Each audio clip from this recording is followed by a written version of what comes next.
আসসালামু আলাইকুম প্রিয় শিক্ষার্থীবৃন্দরা, আশা করি তোমরা সকলেই ভালো আছো। আজকের জাবেদার 3 নম্বর ক্লাসে প্রথমেই জানাই অর্জন কোচিং সেন্টারের পক্ষ থেকে আন্তরিক শুভেচ্ছা ও অভিনন্দন। এর আগে দুটি ক্লাসে আমি শিখিয়েছি জাবেদা কাকে বলে, জাবেদা কত প্রকার এবং কি কি। তারপরে আমি শিখিয়েছিলাম জাবেদার ছকটা আসলে দেখতে কেমন, ছকের কোন কলামে কি কি লিখতে হবে। এরপর সর্বশেষ শিখিয়েছিলাম আমাদের যে হিসাবের 5টি শ্রেণী আছে, কোনটা কখন বৃদ্ধি পেলে হ্রাস পেলে কোনটা কখন ডেবিট ক্রেডিট হয় সেই বিষয়গুলো শিখিয়েছিলাম।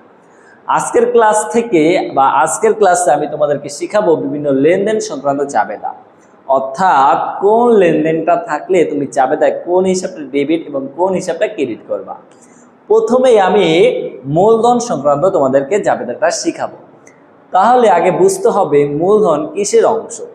মূলধন কিন্তু মালিক দেয়, তাই না? তাহলে মূলধন মালিকানা সত্ত্বের অংশ।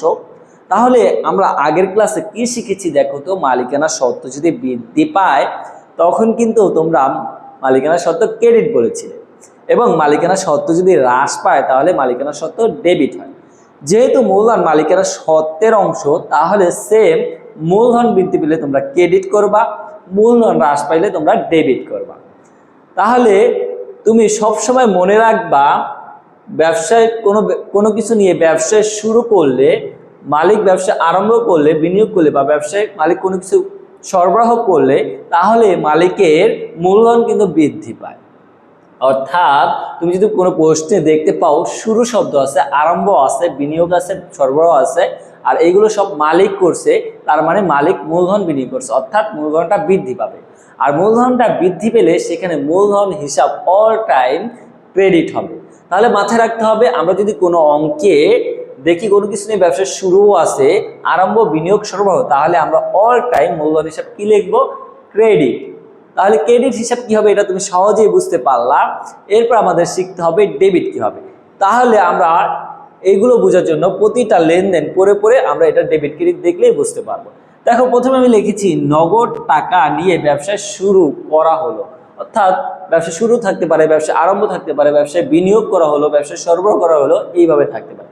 তাহলে এই শুরু, আরম্ভ, বিনিয়োগ, সরবরাহ থাকলে আমি প্রথমে কি লিখবো? মূলধন হিসাব ক্রেডিট। এর জন্য আমরা কি লিখেছি? মূলধন হিসাব ক্রেডিট। এটা টাকাটা ধরো এইখানে আমরা লিখলাম। এরপর আমার এইখানে কি নিয়ে ব্যবসা শুরু করা হয়েছে? নগদ টাকা নিয়ে ব্যবসা শুরু করা হয়েছে। তাহলে মাথায় রাখবা মূলধন হিসাব তো ক্রেডিট, এরপর যা নিয়ে ব্যবসা শুরু করা হবে ওই হিসাবটাই ডেবিট হবে। তাহলে এই লেনদেনটার জন্য তুমি কোন হিসাব ডেবিট করবা? তুমি হচ্ছে নগদান হিসাব ডেবিট করবা। এরপরের লেনদেনটা দেখো, এখানে বলছে পণ্য দ্রব্য নিয়ে ব্যবসা শুরু করা হলো। তাহলে ব্যবসা শুরু করা হলে তুমি নিশ্চিন্তে কি লিখবা? মূলধন হিসাব ক্রেডিট। এখন এখানে যেহেতু বলছে পণ্য দ্রব্য নিয়ে ব্যবসা শুরু করছে, তাহলে তুমি কি পণ্য দ্রব্য হিসাব ডেবিট লিখবা? না, হিসাব বিজ্ঞানে কখনো পণ্য দ্রব্য বা মাল হিসাবে নামে কোনো হিসাব হয় না।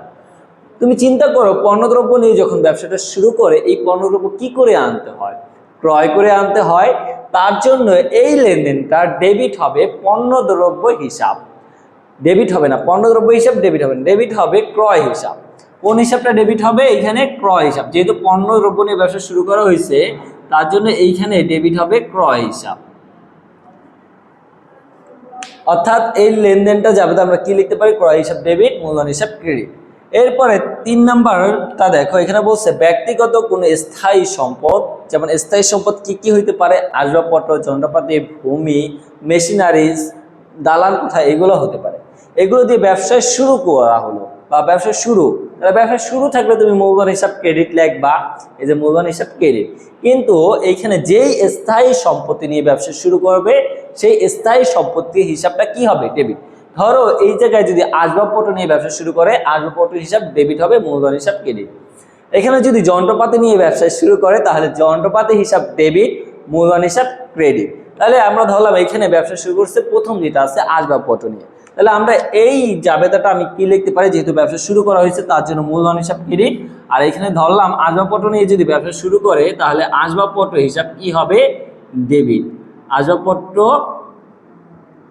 হিসাব ডেবিট। ঠিক আছে? আসবাব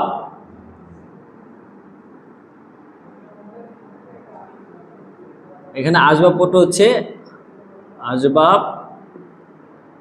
হিসাব ডেবিট। এরপরে তুমি এইখানে তাকাও, 4 নাম্বার আছে।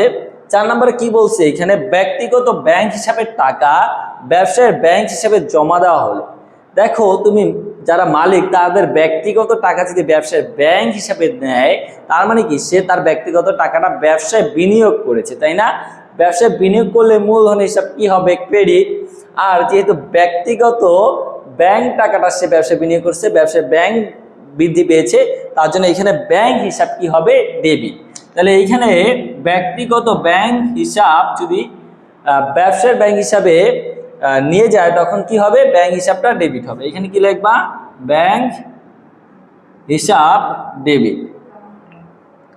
এরপরের লেনদেনটা দেখো, এখানে বলছে অতিরিক্ত কিছু মূলধন হিসাবে আনলে, অর্থাৎ অতিরিক্ত যদি টাকা মূলধন হিসেবে আবার বিনিয়োগ করে তখন হচ্ছে তোমার বিনিয়োগ করলে মূলধন হিসাব ক্রেডিট। আর নগদ টাকা যদি বিনিয়োগ করে তখন কি হবে? নগদান হিসাব ডেবিট। আবার ধরো ব্যবসার মাঝামাঝি আসবাবপত্র, কোনো একটা আসবাবপত্র আবার বিনিয়োগ করছে, অর্থাৎ অতিরিক্ত আসবাবপত্র যদি বিনিয়োগ করে তখন আবার কি হবে? মূলধন হিসাব ক্রেডিট। বিনিয়োগ করলে মূলধন হিসাব ক্রেডিট, আর অতিরিক্ত আবার আসবাবপত্র আনলে আসবাবপত্র হিসাব ডেবিট। এইভাবে কোনো কিছু বলতে যাই আবার ব্যবসায় বিনিয়োগ করবে, বিনিয়োগ করলে মূলধন হিসাব ক্রেডিট, আর যেটাই বিনিয়োগ করবে সেটা হচ্ছে ডেবিট হবে। ধরো আমি ধরলাম কোনো একটা অঙ্কে নগদ টাকা ব্যবসার মাঝামাঝি আবার বিনিয়োগ করা হয়েছে, বিনিয়োগ করা হলে মূলধন হিসাব ক্রেডিট, আর কি হবে? নগদান হিসাব ডেবিট। এখন নগদ টাকা বাদে আসবাবপত্র বিনিয়োগ করতে পারে, তখন তুমি আসবাবপত্র হিসাব ডেবিট লিখবা। বা ব্যাংকে আবার বিনিয়োগ করতে পারে, মানে ব্যাংক টাকা ব্যবসায়ের ব্যাংক হিসাবে আবার তোমার বিনিয়োগ করতে পারে, তখন তুমি ব্যাংক হিসাব লিখবা। ঠিক আছে? অতিরিক্ত যাই বিনিয়োগ করা হবে ওইটা ডেবিট, আর মূলধন হিসাব কি লিখবা? ক্রেডিট। এরপর বলছে ব্যক্তিগত কোনো সম্পত্তি বিক্রয় করে ব্যবসায় সরবরাহ করা হবে। আচ্ছা, ব্যক্তিগত কোনো সম্পত্তি যেমন ধরো ব্যক্তিগত সম্পত্তি থাকতে পারে বউয়ের গলার হার, হাতের চুড়ি, এইগুলো ধরো মালিক বিক্রি করে ব্যবসায় বিনিয়োগ করছে। মালিক এখন তার ব্যক্তিগত যেই জিনিসই বিক্রয় করুক সে কিন্তু নগদ টাকাটা ব্যবসায় বিনিয়োগ করতেছে। তাহলে তুমি সবসময় মনে রাখবা, ব্যক্তিগত কোনো সম্পত্তি মালিক বিক্রয় করে যদি ব্যবসায় বিনিয়োগ করে তখন কিন্তু অল টাইম নগদান হিসাব ডেবিট, মূলধন হিসাব ক্রেডিটই হবে।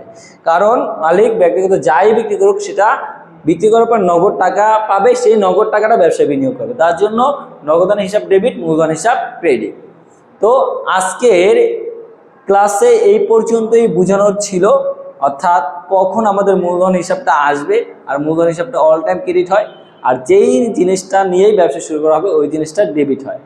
আশা করি আজকের ক্লাসে যা বোঝাতে চেয়েছি তোমরা খুব সুন্দরভাবেই বুঝতে পেরেছো। সবাই ভালো থাকবে, সুস্থ থাকবে। আসসালামু আলাইকুম।